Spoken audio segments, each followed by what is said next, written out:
کربلا کا ایک سبق خواتین کے لیے بہت اہمیت کا حامل ہے، اور وہ سیدہ زینب سلام اللہ علیہا کی استقامت اور اس کٹے ہوئے، اس درد و غم کے مارے ہوئے قافلے کو لے کر کے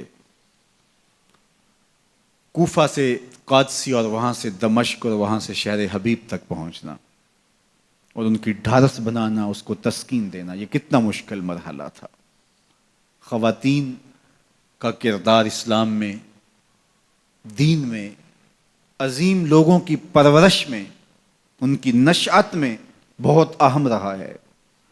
آپ حضرت موسیٰ علیہ السلام کی کہانی پڑھ سکتے ہیں تو پہلے تذکرہ ان کی ماں کا آتا ہے۔ اس دور کے یزید، فرعون کے سپاہی بچے ماؤں کی گودوں سے چھین کر کے کاٹ دیتے ہیں، اور حضرت موسیٰ علیہ السلام کی زندگی بھی اس خطرے سے دو چار ہوتی ہے، تو اپنے بیٹے کو ایک صندوق میں ڈال کے دریائے نیل کی موجوں کے سپرد کر دیتی ہیں، اور پھر کس طرح اللہ دوبارہ بیٹے کو ماں کی گود تک پہنچاتا ہے، وہ کہانی آپ نے کتاب رحمت قرآن مجید سے بارہا پڑھی ہوگی۔ حضرت ہاجرہ سلام اللہ علیہا بھی ایک خاتون ہیں جس نے اپنے بیٹے کی، اپنے شوہر کی عدم موجودگی کے اندر ایسی تربیت کی کہ زمانہ آج بھی اشش کر رہا ہے کہ باپ کہہ رہا ہے بیٹا میں تجھے ذبح کرنا چاہ رہا ہوں، تو بیٹا کہتا ہے ابا ذبح کیا، جو کرنا ہے کیجئے۔ اقبال کہتا ہے یہ فیضان نظر تھا یا کہ مکتب کی کرامت تھی، سکھائے کس نے اسماعیل کو آداب فرزندی۔ وہ ماں تھی جس نے بتایا باپ کیا ہوتا ہے۔ تو جب مائیں بیٹوں کو آداب فرزندی سکھاتے ہیں تو بیٹے شاہکار زمانے کا بنتے ہیں۔ تو یہ ماں تھی جس کا کردار سیدہ ہاجرہ سلام اللہ علیہا۔ حضرت مریم سلام اللہ علیہا کا کردار دیکھیے، حضرت عیسیٰ کی کہانی شروع ہوتی ہے تو پہلے ذکر سیدہ مریم کا آتا ہے۔ تو یہ بات ذہن میں رکھیے گا کہ خواتین کا کردار ناقابل فراموش ہے۔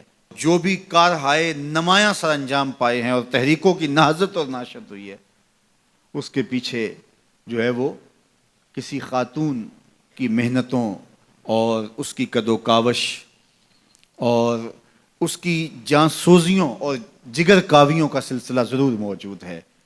اب کربلا کی تاریخ ادھوری رہتی ہے جب تک حضرت سیدہ زینب کا کردار سامنے نہیں آتا۔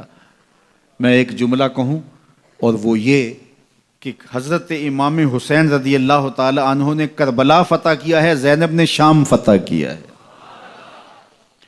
اور حضرت زینب کی خطابت کے تنتنے اور جس انداز سے آپ نے مخاطبہ کیا، اللہ اکبر، واقعی وہ علی کی بیٹی ہیں، حسین ابن علی کی ہمشیرہ ہیں اور خون نبوت ہے۔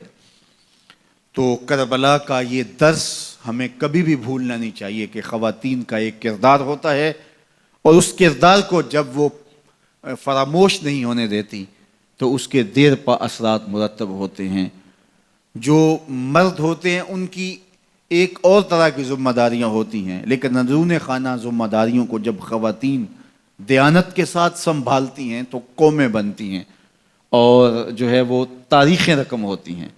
تو حضرت زینب سلام اللہ علیہا کا کردار ایک عصمت، شعار، ماحول اور تقدس مآب معاشرت کی تشکیل کا سبب اور ذریعہ ہے، اور آپ کربلا سے لے کر مدینے تک کس طرح سے اس قافلے کی رہنمائی کرتی ہیں۔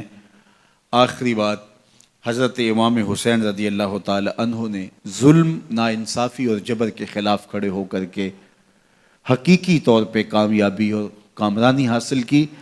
جس طرح میں نے کہا کہ تلوار نہیں جیتی، خون جیتا ہے۔ مظلومیت خود بڑی طاقت ہے، خود بہت بڑی قوت ہے۔ تو حضرت امام حسین سر بلند ہوئے، سر خرو ہوئے،